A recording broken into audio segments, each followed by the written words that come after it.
Good afternoon, friends. Today I'm going to be reading Snowflake Bentley by Jacqueline Briggs Martin, illustrated by Mary Arzian.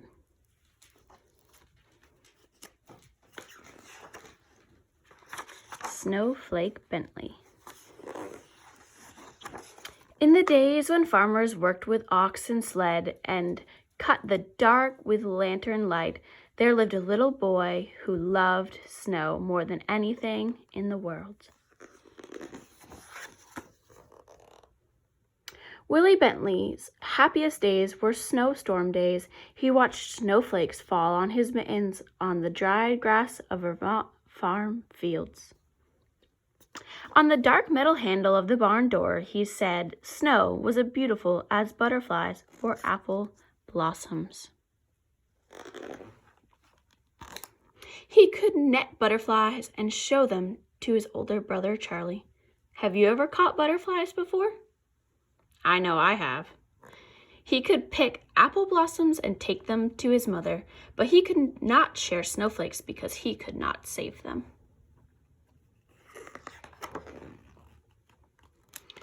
When his mother gave him an old microscope, he used it to look at flowers, raindrops, and blades of grass. Best of all, he used it to look at snow, while other children built forts and pelted snowballs at roasting crows. Willie was catching single snowflakes. Day after stormy day, he studied the icy crystals. Their intricate patterns were even more beautiful than he had imagined. He expected to find whole flakes that were the same, that were copies of each other, but he never did. Willie decided he must find a way to save snowflakes so others could see their wonderful designs. For 3 winters, he tried drawing snow crystals. They always melted before he could finish.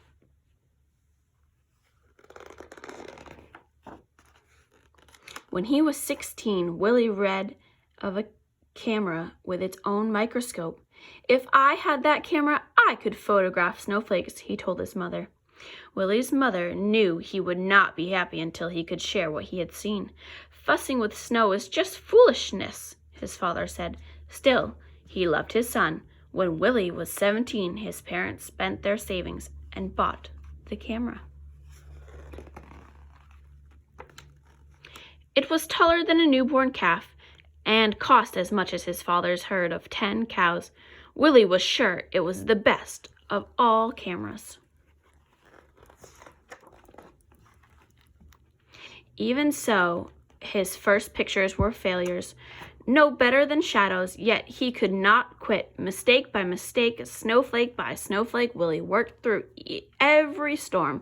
Winter ended, the snow melted, and he had no good pictures. He waited for another season of snow. One day, in the second winter, he tried a new experiment, and it worked. Willie had figured out how to photograph snowflakes. "Now everyone can see the great beauty in a tiny crystal," he said. He didn't give up. He kept on trying. But in those days, no one cared. Neighbors laughed at the idea of photographing snow. "Snow in Vermont is as common as dirt," they said. "We don't need pictures." Willie said the photographs would be his gift to the world, while other farmers sat by the fire or rode to town with horse and sleigh. Willie studied new snowstorms. He stood at the shed door and held out a black tray to catch the flakes. When he found out jumbled broken crystals, he brushed the tray clean with a turkey feather. He held it out again. He waited hours for just the right crystal, and he didn't notice the cold. If the shed were warm and the snow would melt. If he breathed on the black tray, the snow would melt. If he twitched a muscle as he held the snow crystal on the long wooden pick, the shovel would break. He had to work fast, or the snowflake would evaporate before he could slide it into place, and it takes picture. Some winters he was able to make only a few dozen good pictures. Some winters he made hundreds. Willie so loved the beauty of nature, he took pictures in all seasons. In the summer, his nieces and nephews rubbed coat hangers with sticky pinch of spruce trees. Then Willie could use them to pick up spiderwebs, jeweled with water drops and take their pictures. On fall nights, he would gently tie a grasshopper to a flower so he could find it in the morning and photograph the dew-covered insect.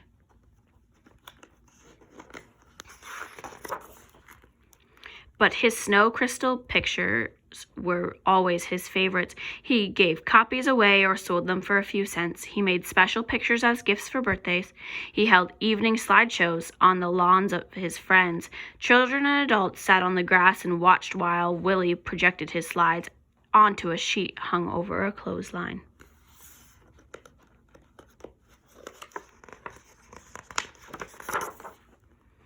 He wrote about snow and published his pictures in magazines. He gave speeches about snow to faraway scholars and neighborhood sky watchers. "You are doing a great work," said a professor from Wisconsin.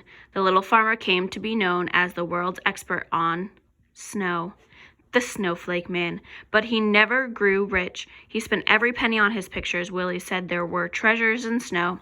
"I can't afford to miss a single snowstorm," he told a friend. "I never know when I will find some wonderful prize." Other scientists raised money so Willie could gather his best photographs in a book. When he was 66 years old, Willie's book, His Gift to the World, was published. Still, he was not ready to quit.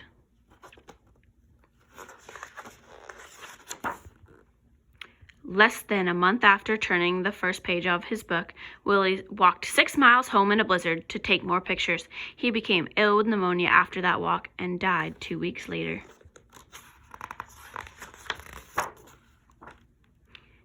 A monument was built for Willie in the center of town. The girls and boys who had been his neighbors grew up and told their sons and daughters the story of the man who loved snow.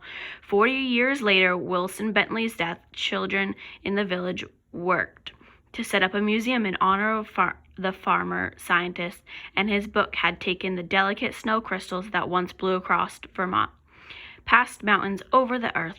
Neighbors and strangers have come to know of the icy wonders that land on their own mittens thanks to Snowflake Bentley. The end. What a wonderful book located right here in Vermont.